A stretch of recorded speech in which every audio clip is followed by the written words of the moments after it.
Welcome to this week's episode of the CPG View, the #1 CPG information source for global omnichannel leaders. Awesome. Hey, Carter, thanks so much for joining this week's episode of the CPG View. We were just discussing earlier, we've had several of your friends on from the company you're currently at. So excited to kind of dig in with you here. Before we get started, would you mind introducing yourself and the company you're with?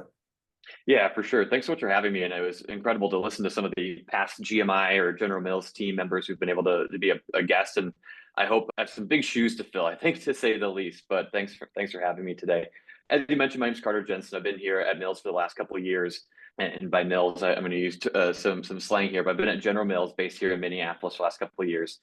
We represent over 100 brands globally here across our North America segment and then our different segments across the world. And today I sit in a really interesting spot. I sit within what we call digital strategy and innovation is the team I lead. And technically we are part of the marketing function. So reporting up to our CMO. However, we work really closely, as your listeners can imagine, with our technology teams and with all the different brand teams that may be using the tools that we build and the tools that we lead. So a really incredible and exciting spot to be, and excited to talk a little bit more about that today. That's awesome. Well, I read a few things that you wrote recently, and some of these questions are geared towards that. And some of these I look forward to kind of just digging into together. For sure. As you think about this, what has been, maybe the one or two most exciting or rewarding aspects of the leadership you mentioned within AI and marketing, and how do you think it's going to reshape potentially the future of connected commerce? Yeah, for sure. Well, what's interesting, I mentioned being here for the last couple of years, and I joined in June of 2020, right? And as we all know, that was a time of transformation, and I joined within an e-commerce position. So talk about being thrown to the fire. June 2020, e-commerce grocery, right? And in through the end of that fiscal year, our e-commerce business actually grew 75%, which is, just as you can imagine, massive. So being a part of the transformation around that was just the beginning, right? So we had kind of the e-commerce transformation.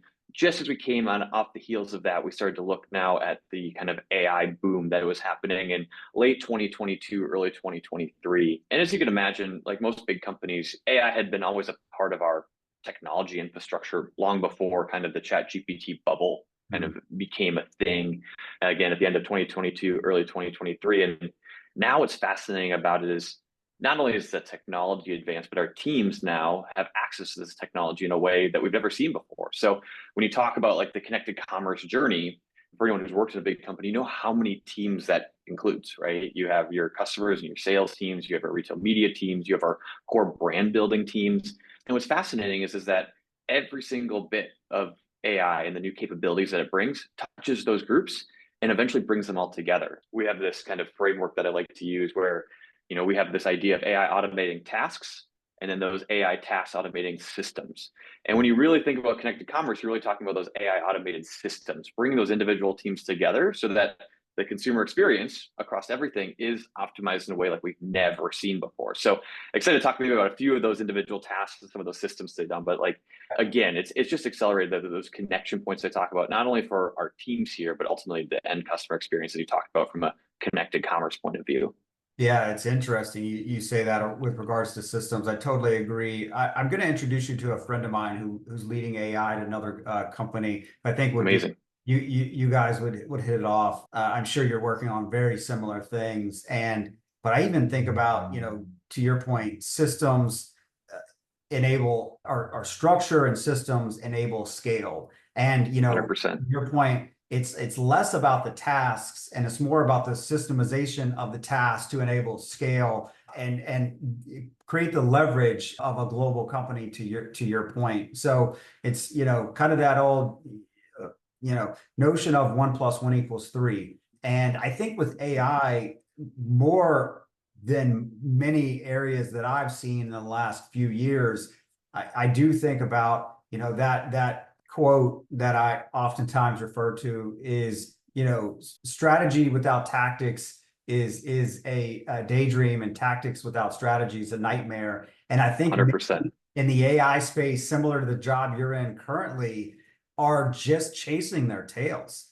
and 100. they're struggling to put it all together. And I think the way you're thinking about it is certainly preventing you from taking the team down that path. So that's awesome to hear. Yeah, it's really interesting. And you mentioned this, I'm sure we'll get into it further, but when you look at those tasks, they're exciting in their own right. Yeah, we can do things faster, right? It's this, individual point of view. The 1 + 1 = 3. Those ones are exciting in their own right, right? But if we truly want to differentiate ourselves, it's those connection points that bring these systems together that's really going to unlock massive growth. And how you define growth in this context obviously is different for who you are. But yeah, we're really excited because now a couple of years in, we're finally seeing some of the fruit of those 1 + 1 equations. And it's just it seems to be a new world every day. Yeah. Well, I wanted to ask you what maybe key experience or lesson has been most pivotal for you in shaping your approach to digital strategy and performance marketing.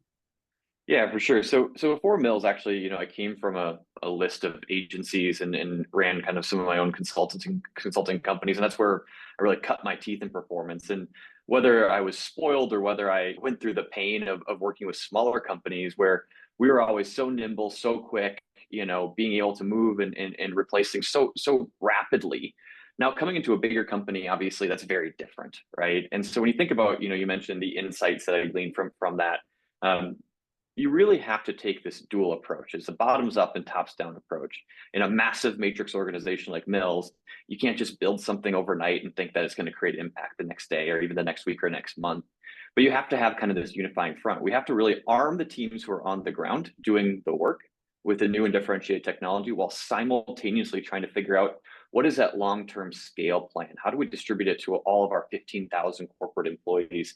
And then when it comes to AI, as your listeners know, there's also this level of governance and legality and being responsible with the technology that you also have to ensure is really top of mind. So just because the technology is there doesn't mean that we can use it right away. We need to make sure that from the top we have alignment from our leaders, from our kind of our digital guidance and all those teams to ensure that yeah, this one 6-person team is really crushing it, but when it gets to 600, what does that mean? And so my team has really taken both sides. We've said half of our day is focused on really arming the rebels, right? Arming the people on the ground who are looking for those tools, who are hungry for those tools, while simultaneously ensuring that's in line with, yes, the governance, yes, legality, yes, the lawyers, but also the larger business strategy. How is that going to actually impact whatever growth metric you're looking at, whether that's sales, internal productivity, whatever that might be? So I think that's the biggest insight I've had.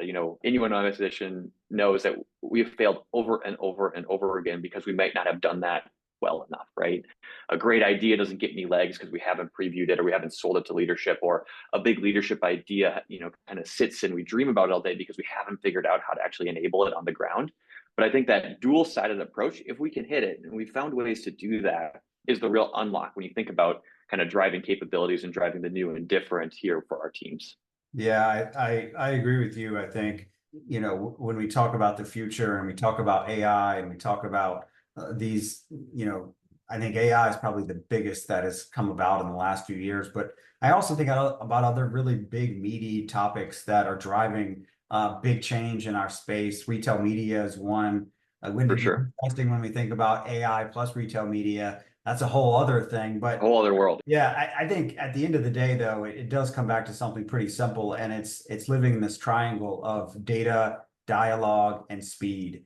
And 100%. I think, we've probably all been at organizations where there's no shortage of data, but it's the data. How do you aggregate it? How do you cleanse it? How do you extract the insights? And then, some organizations I've seen, or you and I have probably been a part of in the past, they don't have the dialogue. Right. They which is a critical point. It's not just the data, but the dialogue with regards to the data, and then speed. So living in that triangle, I think will, as often as we possibly can, will separate those that are the high performance brands and companies and countries from those that are maybe not as high performing. So Yeah, it's interesting. We actually have, a small incubator program here, like most CPGs, we call it G-Works, right? And the triangle you mentioned is just a lot smaller for those groups. And so they're able to act at the speed of a startup. They're able to act at speed like a small brand is. And often we put them on a pedestal because they're able to do that, right? The frustration point comes with that triangle is a lot bigger for Pillsbury, right? It's a lot bigger for, Cheerios.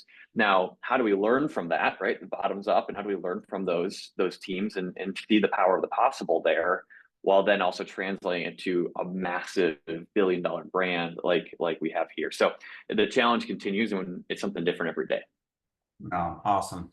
Well, I wanted to switch gears a little bit here. I believe you were named one of the Path to Purchase 40 under 40 leaders. Congrats on that. Thank you.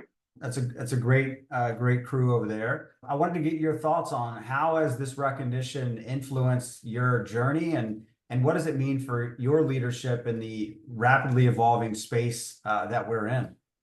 Yeah, for sure. And it was an honor. I really appreciate you highlighting that. And, I look at the people the names that I'm a part of, and I don't know if I deserve the recognition, but I love being a part of that group.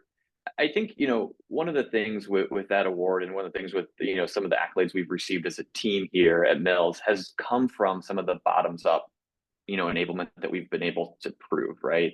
I'll continue to reference that framework a little bit, because what we've been able to do is, if you are just looking tops down, like I think a lot of companies are, you're not going to be able to drive action quickly at all, right? And I think we see this, and again, your listeners know this really, really well. New technology comes into play. We could pick on Chat GPT as we want, as the most stereotypical user-facing kind of technology that's been around. And everyone can see the power of what's possible, right? They can actually see, like, oh, if we just do this prompt, if we just do this, we can do all this work. And usually if we just do a tops down approach, you're kind of stuck with this North Star and struggling to get after it.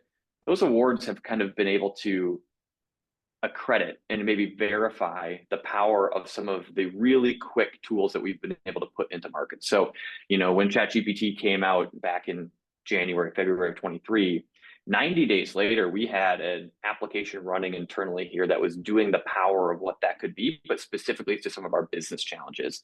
And those are the types of things I like to highlight, because what we show is that we can drive innovation in big corporate America. We can drive innovation within these massive companies, and we can show value really quickly by putting our lens and the big CPG lens on some of this technology that's usually reserved for consumers or reserved for some of these smaller companies. And that's what that highlights. And, for me, yes, it's an honor to get that award, but it's also a really great accreditation to say, hey, we're doing the right thing. Like we are building the right stuff. We are taking the right spin on things. Now, of course, no one ever lists all the failures that we had in between that. And I could talk for hours about, the hard meetings or the failed pieces of software or the deployments I maybe gotten a little bit of trouble for, right? But ultimately, it's really, really an honor to see that your work, even though it might be focused at some smaller teams at first, is actually being noticed and being noticed in a way that's positive for a big company like General Mills.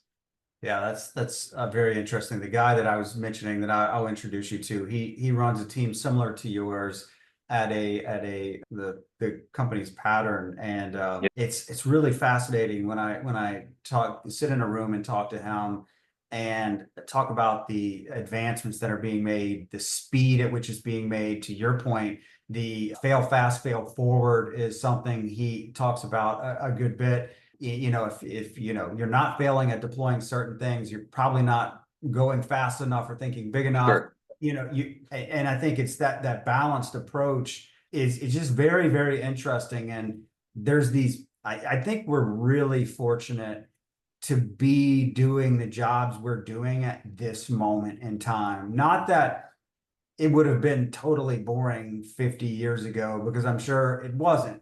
But like, I can't think of much more interesting to like people like me or people that listen to this podcast, or probably people like you personally, that kind of drives that excitement of like, this is fun.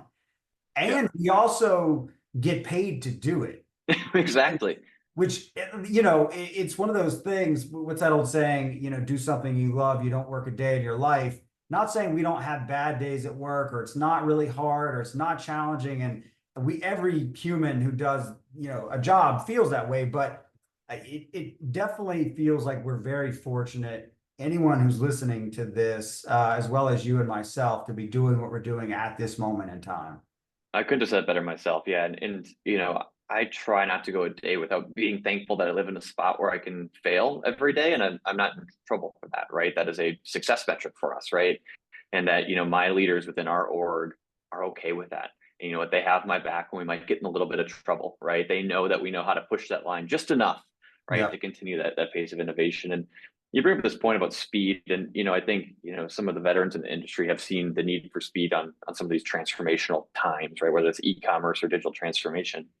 And what's really fascinating to think about is that if you think about like a corporate RFP process, which I'm sure many of your listeners are very familiar with, right? And I won't go into the specifics of how we do that here at Mills, but you think about the time that usually takes, and that time is usually for very good reasons, right? What do we to find the right solution at the right price that fits all of these types of things. And what's interesting is the pace of AI, going back to kind of this buzzword we've been talking about, the time it takes to do a traditional RFP, the technology has actually changed 3 or 4 fold by the time you kick it off to the time you're actually trying to find a partner or a solution, right? So you almost don't even have a choice but to jump in and kind of, get thrown to the fire a little bit, because if you go the traditional route, you're never actually going to stop, because you keep kind of reconfiguring the RFP in a way that tries to keep up with the newest and the best. And it's just not possible in the way that this stuff's coming out. Totally agree. Well, I wanted to ask you another question here. You're someone who, in some of the things that you've written that I've read, and also your past roles, I believe you balance this degree of revenue accountability with a customer-centric approach. I wanted to get your thoughts on, how do you ensure that digital strategies, or how are you working to ensure that your digital strategies remain aligned with both the business goals and the consumer goals in this market that you just mentioned is so rapidly evolving? Yeah, and I won't name any names here, but the leadership that I'm surrounded by, some people would cringe at maybe the variance in terms of their points of view, but I view it as an asset, right? I have leaders here who are constantly pushing us to just keep experimenting, keep failing, keep driving, like, and that's a lot from like the consumer perspective of, we have this technology and it could do this for our consumers. Like, think of how incredible that would be. We'll have other leaders who are relentlessly focused on business growth, right? And that's kind of, again, you can kind of relate that to top down, bottoms up. At the end of the day, we're here to grow our business, right? That's what I'm paid to do, as you mentioned, and it's a really lucky thing to have. But what's amazing is, in one day, I can show off a demo and be, applauded for that in the morning. This really great demo, a new product that we're going to launch, or a new idea we have. And the same day, go to lunch and come back, and I can be not reprimanded, but advised on, show me how this is going to drive growth in the next 12 months, right? And the dichotomy between the two is frustrating at times, as you could imagine, right? But it goes back to your point of, how are we ensuring that we are constantly thinking about what's ultimately going to drive business growth? And I think we can really accomplish that. Now, the challenge we have is to say, is it going to drive growth in the next 12 months, or is this more of a 3-year type of engagement, right? And do we have the latitude in order to play in each one of those? Again, for large companies, obviously you're focused on this fiscal, you're focused on making your numbers, you're focused on ensuring the teams have what they need to deliver on what they're looking to deliver on as quickly as possible. And so that's a huge part of what we deploy, of to say, hey, is this going to drive business impact in the next 12 months? Yes or no, right? If it doesn't, it doesn't mean it's dead necessarily. But what we have to do is we have to kind of create that vision then even more, to say, it's worth the investment this year. It's worth the investment over the next 24 months, because, hey, in year 3, in fiscal 27, fiscal 28, this is how the consumer is going to change. This is how business is going to change. And if we invest today, we're going to be ready. Now, in AI, obviously, if we were talking a year ago, this conversation would be much different. And we know that some of those like long-term vision goals are going to be just dead wrong, right? We talk about search a little bit. We talk about some other things. We don't know what's going to be here in 2 years. We have some ideas, but how do we create those glide paths in order to ensure that we are doing what we need to today to drive business growth appropriately, but also then preparing for what that might mean in 3 years, that we're not kicking ourselves again in fiscal 27, 28 to say, why didn't we move earlier? So it's a really, really interesting mix. And I have to give a lot of credit to our leadership here that allows us to do that, but also keeps us accountable. So I think it's a really good balance we've struck. Yeah, a couple of things you said remind me of this notion of the balance that we all have to make with 3 things. One is a 3-year vision. The second is a 1-year picture. And the third is a 90-day world.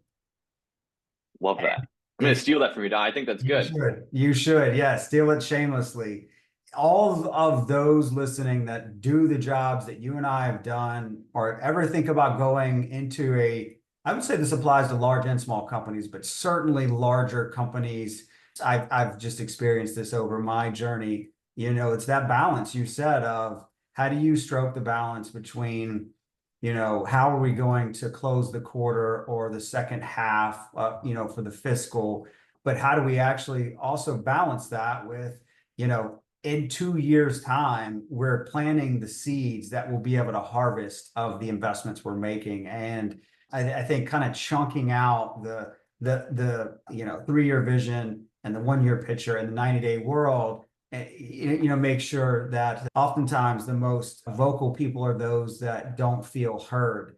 And if you can touch on normally in a frustrated party, whoever they are, if you're talking in business, normally they sit in one of those camps, and it's not the camp that what you happen to be talking about. So if you can bridge in some way to the best of your ability, I found that works pretty well. Yeah, that's great. Hey, and just in closing here, I want to be respectful of time. In the next, maybe 2 minutes, I want to get your thoughts here. As we look ahead, what are you most excited about in terms of digital strategy from your seat today? Yeah, it's a very broad question. I think, I don't want to continue to harp on the buzzword of AI because I think, again, listeners, you look at your podcast feed and that's probably every single title, right?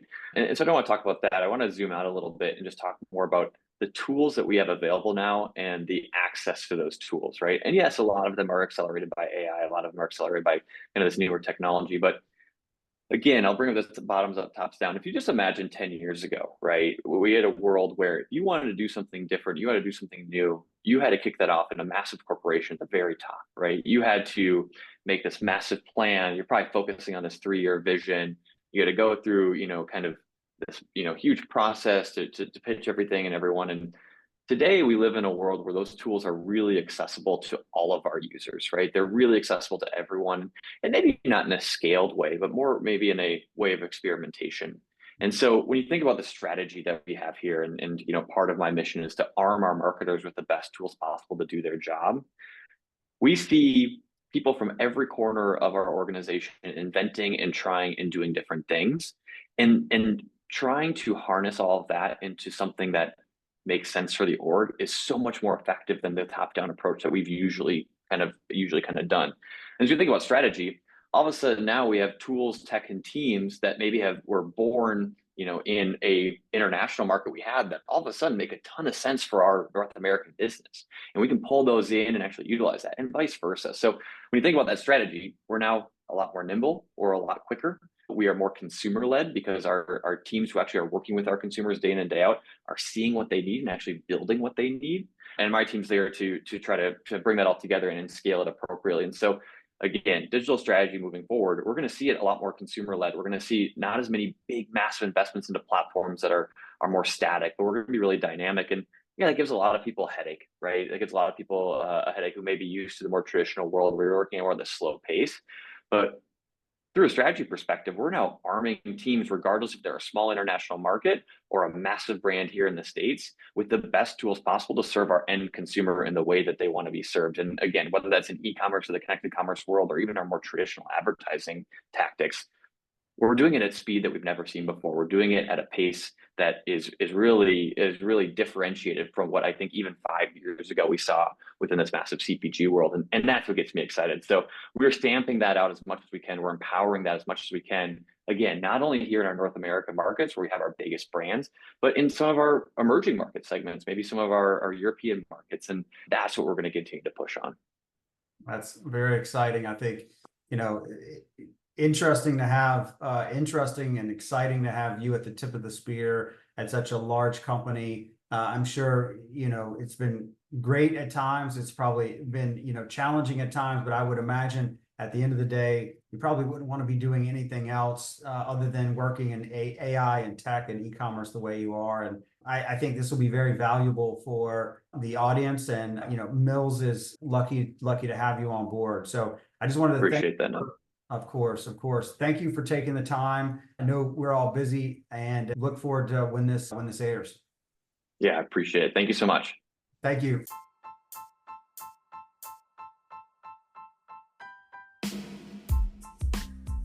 Thank you for listening to this week's episode of the CPG View, the #1 CPG information source for global omni-channel leaders.